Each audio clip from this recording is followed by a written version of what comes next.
Principal জনে দিয়ে character মানে সেই কেৰেক্টাৰটোত আমি যাব খোজা নাই কেৰেক্টাৰ মানে অবিদ্যায়তনিক কিবা কাম কাজত আছে নেকি যে স্কুলত ৰেগুলাৰ নহয় কাৰোবাৰ লগত কাজিয়া পেচাল লাগিছে যিটো আমি ৰেগিঙত জড়িত নহয় এই যিবিলাক এজন ষ্টুডেণ্টৰ কেৰেক্টাৰ ব্যক্তিৰ কেৰেক্টাৰ নহয় যিটো ছাত্ৰ জীৱনৰ কেৰেক্টাৰ সেই কেৰেক্টাৰটো আমি মেইনটেইন কৰিছোঁ নাই কেৰেক্টাৰ এজ এ ষ্টুডেণ্ট এটেণ্ডেঞ্চটো ৰাখিছোঁ এই দুটা কথা ক্লিয়াৰ কৰি দিয়াৰ লগে লগে এই ছোৱালীখিনিয়ে ছেকেণ্ড ইয়াৰতো এই পুঁজি পাই থাকিব তাৰপিছত থাৰ্ড ইয়াৰ পাব থাৰ্ড ইয়াৰতো পাই থাকিব যিসকলে ফ'ৰ্থ ইয়াৰ ডিগ্ৰীত এডমিশ্যন লৈছে তেওঁলোকে ফ'ৰ্থ ইয়াৰতো পাব আৰু যিসকল আজি উচ্চতৰ মাধ্যমিক দ্বিতীয় বৰ্ষত আছে এই বছৰ তেওঁলোকে নাপাব অহা বছৰ ডিগ্ৰীত নাম লগোৱাৰ লগে লগে তেওঁলোকেও এই আঁচনি পোৱা আৰম্ভ হ'ব এই আঁচনিত মই আগতেই কৈছোঁ আমি কাকো বাদ নিদিওঁ খালি 2-3টা ধৰণৰ ছোৱালীয়ে এই আঁচনিৰ সুবিধা নাপাব সেইটো হৈছে যে উচ্চতৰ মাধ্যমিক আৰু ডিগ্ৰীত বিবাহিত ছোৱালীয়ে এই আঁচনিটোৰ সুবিধা নাপাব কাৰণ এই গোটেই আঁচনিটো হ'ল বাল্য বিবাহৰ বিৰুদ্ধে গতিকে ডিগ্ৰী থাৰ্ড ইয়াৰলৈকে বা ফ'ৰ্থ ইয়াৰলৈকে অবিবাহিত হৈ থকাটো এই আঁচনিখনৰ ধন নিৰন্তৰভাৱে পাই থকাৰ এটা প্ৰাথমিক চৰ্ত কিন্তু পোষ্ট গ্ৰেজুৱেটত যেতিয়া আমি যাম তেতিয়া আৰু আমি বিয়াৰ কথাটো অনা নাই অবভিয়াছলি ছোৱালী পোষ্ট গ্ৰেজুৱেটত গ'লে বিয়া হ'বও লাগে আৰু আমিও বিচাৰোঁ যে এটা নিৰ্দিষ্ট সময়ত তেওঁলোক বিবাহিত হওক দ্বিতীয়তে যিসকল ডেপুটেশ্যনত পঢ়ে বিএড বহুত আমাৰ শিক্ষকে ডেপুটেশ্যনত পঢ়ে অৰ্থাৎ চৰকাৰৰ দৰমহা পাই থাকে তেওঁলোকে এই আঁচনিটোৰ সুবিধা নাপাব কাৰণ তেওঁলোকে নিয়মিত দৰমহা পাই থাকে মন্ত্ৰী সংসদ আৰু বিধানসভাৰ সদস্যসকলৰ সন্তান এই আঁচনিৰ বাবে যোগ্য বুলি বিবেচিত নহ'ব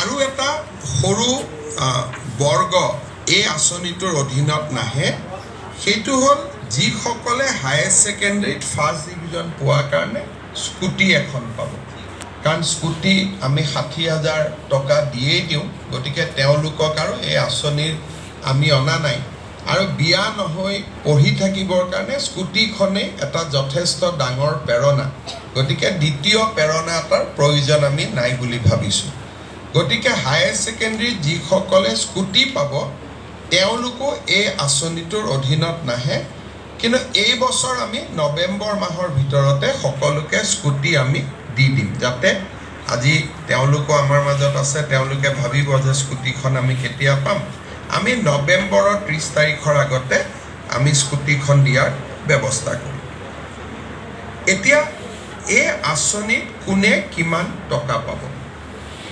যিসকলে একাদশ শ্ৰেণীত নাম লগাইছে তেওঁলোকে 10 মাহ প্ৰতি মাহত 1000 টকাকৈ পাব তাৰমানে 10,000 rupees তেওঁলোকে পাব বা পাৰ মান্থ 1000 টকা কৰি তেওঁলোকৰ বেংক একাউণ্টত আমি ট্ৰান্সফাৰ কৰিম বেংক একাউণ্টত টকা ট্ৰান্সফাৰ কৰিলে এটা ডাঙৰ সুবিধা হ'ল যে প্ৰত্যক্ষভাৱে পাব পাৰি অসুবিধা হ'ল কেতিয়াবা আমি যদি একাউণ্টটো KYC কৰি নাথাকোঁ একাউণ্টটো বন্ধ হৈ যায় টকাটো পোৱাত অসুবিধা হয় গতিকে ছাত্ৰীসকলে প্ৰতি 6 মাহত যাতে একাউণ্টটো KYC কৰি ৰাখে যিটো নো ইয়ৰ একাউণ্ট বুলি কয় তাৰ বাবে মই অনুৰোধ কৰিম স্নাতক প্ৰথম বৰ্ষত যিসকলে নামভৰ্তি কৰিব তেওঁলোকক আমি 1250 টকাকৈ আমি দিম আৰু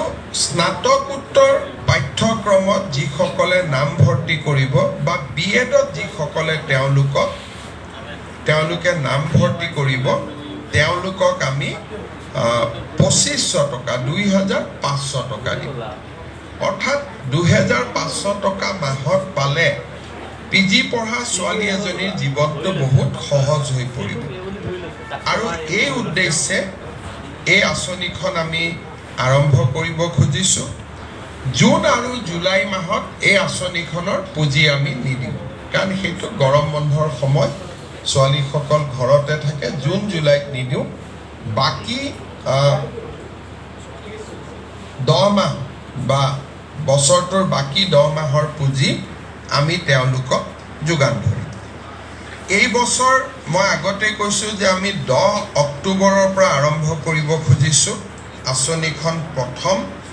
মই আশা কৰোঁ যে আমি যাতে 10 অক্টোবৰৰ পৰা এই আঁচনিখন ৰূপায়ণ কৰিব পাৰোঁ, তাৰ বাবে আগষ্ট মাহৰ 30 তাৰিখৰ আগতে প্ৰপত্ৰসমূহ যাতে পূৰণ কৰি আমাক দিয়ে, কাৰণ গোটেই ছেপ্টেম্বৰ মাহটো আমাক ভেৰিফিকেশ্যনৰ কাৰণে লাগিব। কিন্তু যদি কলেজৰ পৰা ছেপ্টেম্বৰত ফৰ্ম আহে, তেতিয়া আমি নৱেম্বৰৰ 10 তাৰিখেহে আঁচনিখন ৰূপায়ণ কৰিব পাৰিম। 10 তাৰিখ দিনটো কিয়? 10 তাৰিখে আমি অৰুণোদয় দিওঁ, পেঞ্চনো দিওঁ। ইয়াৰ লগতে নিযুত মইনা আঁচনিখনৰো ধন তেওঁলোকে 10 তাৰিখে পাব পাৰিব। মই আগতেই কৈছোঁ যে ফৰ্মখনত একোৱেই নাই। ফৰ্মখনত খালী নামটো দিব লাগে, বিবাহিত অবিবাহিত লিখিব লাগে, দেউতাকৰ নাম লিখিব লাগে, নেম অফ ফাদাৰ লিখিব লাগে, ৰিলিজন লিখিব লাগে, মোবাইল নম্বৰটো দিব লাগে, এড্ৰেছ দিব লাগে, আধাৰ নম্বৰ দিব লাগে, বিধানসভা সমষ্টিটোৰ নাম দিব লাগে, কলেজখনৰ নাম দিব লাগে, বিশ্ববিদ্যালয়খনৰ নাম দিব লাগে, ৰেজিষ্ট্ৰেশ্যন নম্বৰ দিব লাগে, একাউণ্ট নম্বৰ দিব লাগে। অৰ্থাৎ আজি ইয়াতে গোটেই ছোৱালীসকল, কলেজসমূহৰ ছোৱালী আজি আমাৰ লগত জড়িত হৈ আছে, বহি লগে লগে লিখি দিব পাৰে। খালি এক ৰাতি ঘৰলৈকে লৈ যাব লাগিব, কাৰণ দেউতাক মাকৰ চহীটো লাগিব। তাৰপিছত প্ৰিন্সিপালসকলে ভেৰিফিকেশ্যন কৰি আমাক ফৰ্মখন গতাই দিব। আমি 30 আগষ্টৰ আগতে তেখেতসকলৰ পৰা আমি ফৰ্মখিনি সংগ্ৰহ কৰিম। আৰু মই আগতে কোৱাৰ দৰে 10 অক্টোবৰ আৰু অত্যন্ত পলম হ'লে 10 নৱেম্বৰ, যদি কিবা কাৰণত 10 অক্টোবৰৰ মাইলষ্টনটো আমি মিছ কৰোঁ, তেতিয়াহ'লে আমি 11-12 অক্টোবৰত নকৰোঁ, ইয়াক আমি আকৌ 10 নৱেম্বৰলৈকে লৈ যাম। কিন্তু মই আশা কৰোঁ যে মেক্সিমামে 10 অক্টোবৰতে আমি কৰি দিব পাৰিম, কাৰণ আজি সেইকাৰণে আমি অসমৰ গোটেই কলেজসমূহত আমাৰ মন্ত্ৰীসকল উপস্থিত আছে, বিধায়কসকল উপস্থিত আছে। এই সংবাদ মেলখনো তেওঁলোকে প্ৰত্যক্ষ কৰিছে। জিলা উপায়ুক্তসকল উপস্থিত আছে কলেজসমূহত, মহকুমাধিপতিসকল উপস্থিত আছে। মই ভাবোঁ যে আজি এই লেভেলত সচেতনতাটো হৈ যোৱাৰ পিছত আমাৰ বিশেষ অসুবিধা নহ'ব। মই শিক্ষামন্ত্ৰী ৰণোজ পেগু ডাঙৰীয়াক ধন্যবাদ জনাইছোঁ যে অত্যন্ত কম সময়ৰ ভিতৰতে আজি এই আঁচনিটো আমি ৰাইজৰ সন্মুখলৈ উলিয়াই দিব পাৰিছোঁ। লোকসভা নিৰ্বাচনৰ সময়ত চৰকাৰখন স্বাভাৱিক কাৰণত স্থবিৰ হৈ আছিল, কিন্তু লোকসভা নিৰ্বাচনৰ পিছতে আমি চৰকাৰখনত গতি আনিবলৈ প্ৰচেষ্টা কৰিছোঁ। আৰু নিযুত মইনা আঁচনিখন ইমান কম সময়ৰ ভিতৰতে নীতি নিয়ম প্ৰস্তুত কৰা, বিত্ত বিভাগৰ অনুমোদন লোৱা, কেবিনেটৰ অনুমোদন লোৱা, ইমান কম সময়ৰ ভিতৰতে এই আঁচনিখন ওলাই দিব পৰাটো শিক্ষা বিভাগৰ এক কৃতিত্ব। মই শিক্ষা বিভাগ আৰু শিক্ষামন্ত্ৰী ৰণোজ পেগু ডাঙৰীয়াক ধন্যবাদ জনাইছোঁ। ইয়াৰ লগতে মই অসমৰ শিক্ষক সমাজৰ পৰা এই আঁচনিখনৰ সফলতাৰ বাবে সহযোগিতা বিচাৰিছোঁ। আৰু সাংবাদিক বন্ধু বান্ধৱীসকল, ৰাইজৰ প্ৰতিনিধি আৰু এই আঁচনিখনৰ মূল কেন্দ্ৰবিন্দু ছাত্ৰীসকলৰ পৰাও মই সহায় সহযোগিতা বিচাৰিছোঁ। আমাৰ সাংবাদিকসকলৰ যদি কিবা বিশেষ প্ৰশ্ন আছে আপোনালোকে নিশ্চয় মোক সুধিব পাৰে।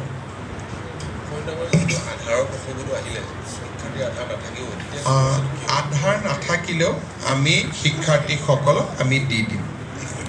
আমি সেইকাৰণে সময়টো লিখিছোঁ আধাৰ ইফ এভেইলেবল, গতিকে আধাৰটো প্ৰতিবন্ধকতা নহয়। লগত মই এটা অনুৰোধ কৰিম যে যিমান সোনকালে পাৰোঁ আমি আধাৰবিলাক বনাই ল'ব লাগে। যিটো ষ্টেপ লৈছে এইটো সঁচাকৈ ভাল এটা পদক্ষেপ। আৰু বাল্য বিবাহৰ ক্ষেত্ৰত চৰকাৰে যিখিনি কঠোৰ সিদ্ধান্ত লৈ আছে, আৰু তাৰ বাদেও এইটো আঁচনিৰ বাবে কেনেকুৱা ধৰণৰ কাম কৰিব লগা আছে বুলি ভাবে সমাজে? যিটো ভাৰতীয় ন্যায় সংহিতা হ'ল, এই ন্যায় সংহিতাত এটা ডাঙৰ ক্লজ আহিছে, যিটোৰ বিষয়ে মই আপোনালোকক আগতে অনুৰোধ কৰিছিলোঁ যে কোনোবা ছোৱালী সৰু বয়সত যদি বিয়াও হয়, স্বামীয়ে যদি সেই বিবাহিত মহিলাগৰাকীৰ লগতো ছেক্সুৱেল ৰিলেশ্যন কৰে, তাক ধৰ্ষণ বুলিয়ে ধৰি লোৱা হয়। এইটো বৰ্তমান ভাৰতীয় ন্যায় সংহিতাত কোৱা হৈছে। গতিকে যদি সন্তান জন্ম হয়, তেতিয়াহ'লেতো ই প্ৰমাণিত হৈ যাব যে নিৰ্দিষ্ট সময়ৰ আগতেই বিবাহ কৰিলে, নাম্বাৰ 1, বিবাহৰ পিছত যৌন সম্পৰ্ক স্থাপন কৰিব, তাৰমানে দুটা ক্ৰাইম তেওঁলোকৰ ওপৰত পৰিব। অহা নৱেম্বৰ ডিচেম্বৰ মাহত বাল্য বিবাহৰ বিৰুদ্ধে অসম আৰক্ষীয়ে আৰু এটা অভিযান চলাব।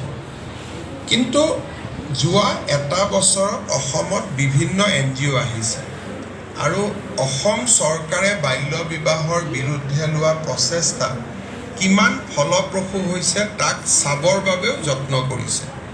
গোটেইকেইটা NGOৰ ৰিপৰ্টত এইটোৱে আহিছে যে অসমত বাল্য বিবাহ বহু পৰিমাণে বন্ধ হৈছে। সেইকাৰণে মই ভাবোঁ যে যদিও পুলিচে একশ্যন চলাব, প্ৰথম বছৰত আমি যিমান লোকক গ্ৰেপ্তাৰ কৰিছিলোঁ সিমান লোকক আমি হয়তো এইবাৰ গ্ৰেপ্তাৰ কৰিব নোৱাৰোঁ।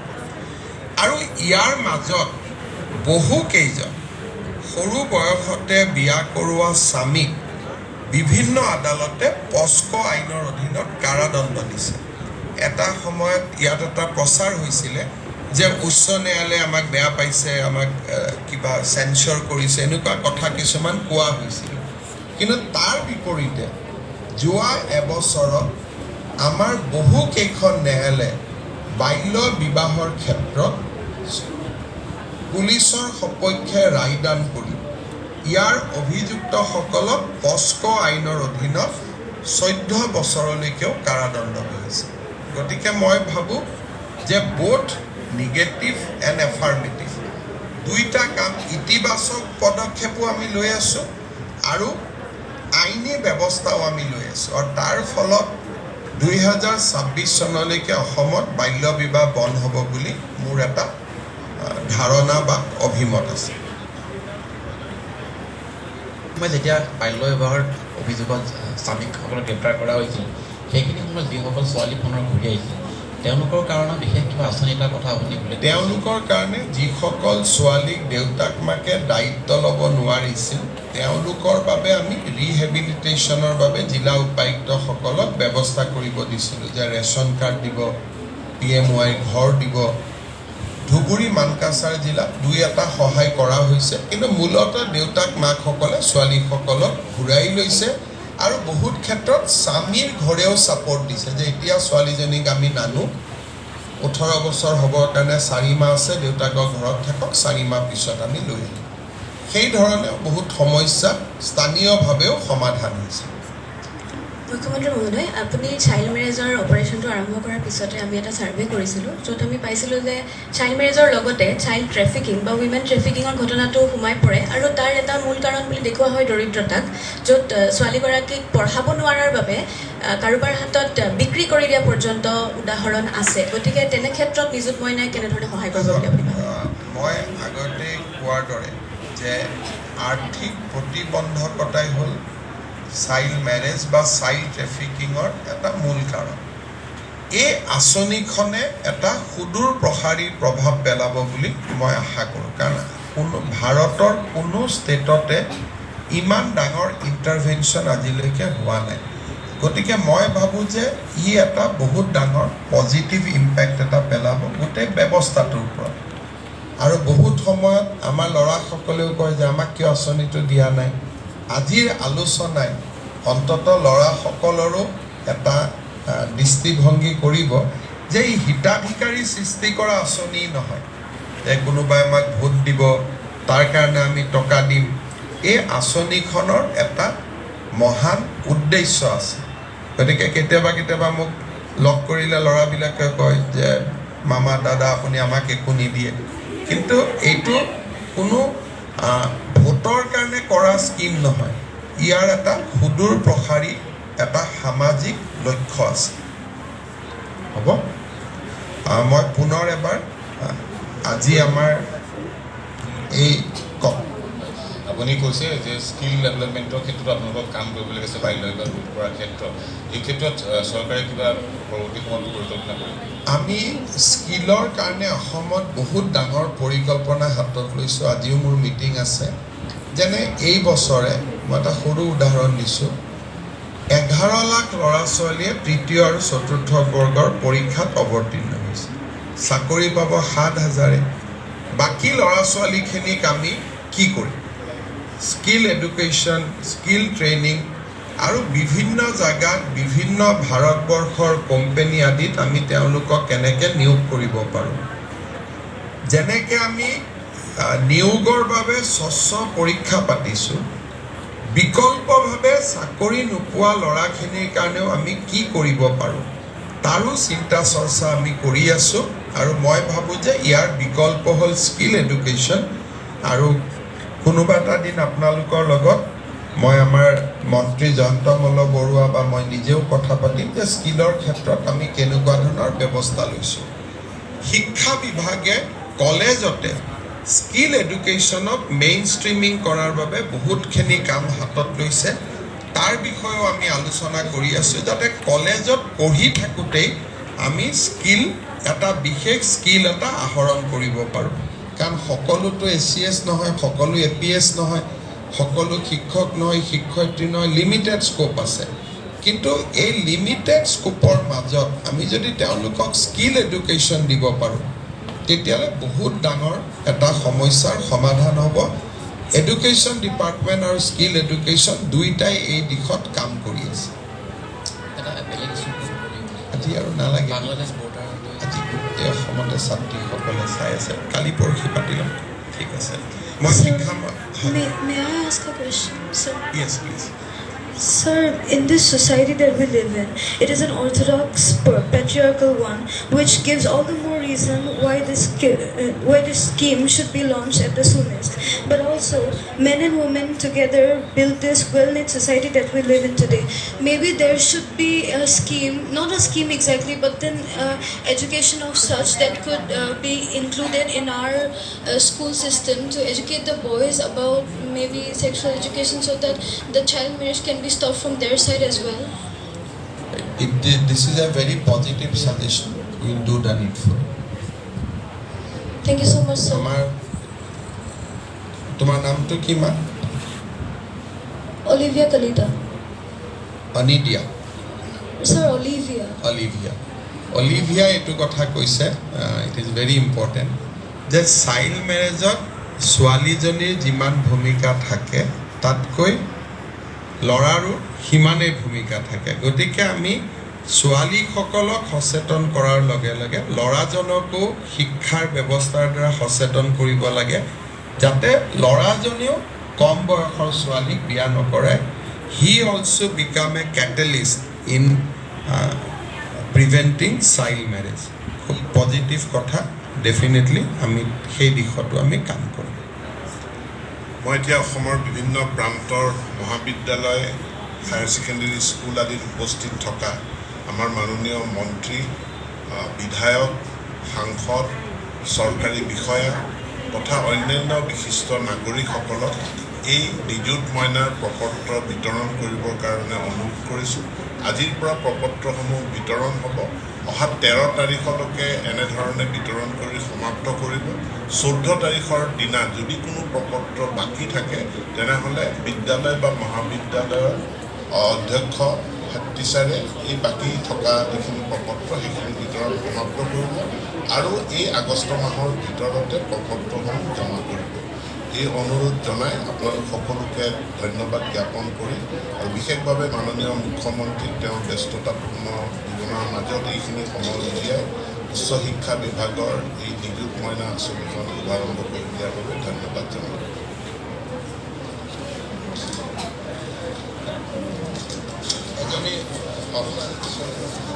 অলিভিয়া দুগৰাকীমান ছাত্ৰী আহক ইয়ালৈ। Smile.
Sir.